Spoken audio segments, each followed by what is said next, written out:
नमस्कार रूपा किचन को आपण मानक स्वागत। देखंतु आजिर रेसिपी गाजर हलवा। आपण माने चाहिए गेस्ट आसिले आपण माने भी गाजर हलवा बनेगी दे परिबे आ आपण किछि ओसा बार रे भी खाई परिबे।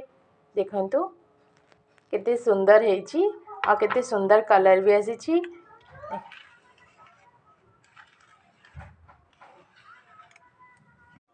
चलतु बनैबा रेसिपीटी बनवा पूर्व आपण मैंने मो चैनल को नुआ आसी प्लीज लाइक करंतु शेयर करंतु कमेंट करंतु आ सब्सक्राइब करने को भूलु ना।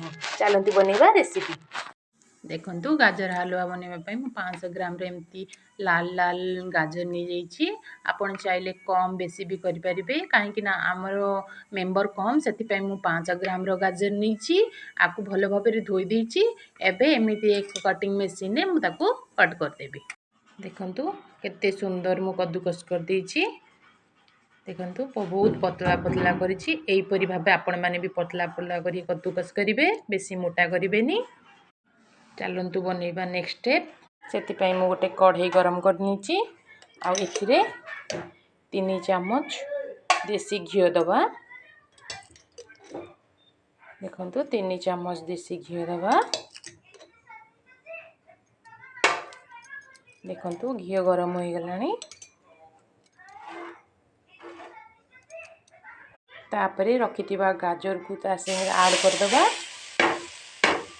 देखंतु ऐड कर दबा ताकू भल भाव घी सांगे भाजी नवा। देखंतु एपरी भल भाव घी सांगे भाजी ने।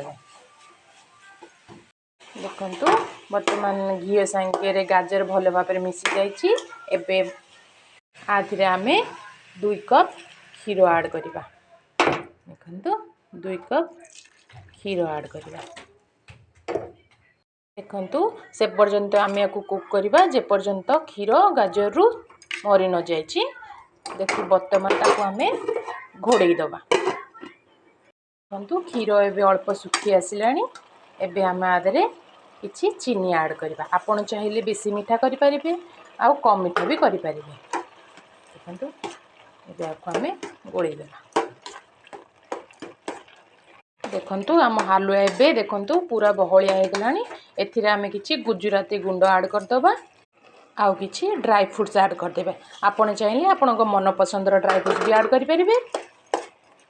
एमती एबे को मिक्स कर दबा। देखंतु एबे आम गाजर हलवा पूरा कंप्लीट हो जाइछि। पूरा देखंतु पूरा ड्राई हो जाइछि। एबे देखो गैस रो फ्लेम को बंद कर दबा। आ गोटे एबे गोटे गिना को आमे किछि काढ़ी नबा। देखंतु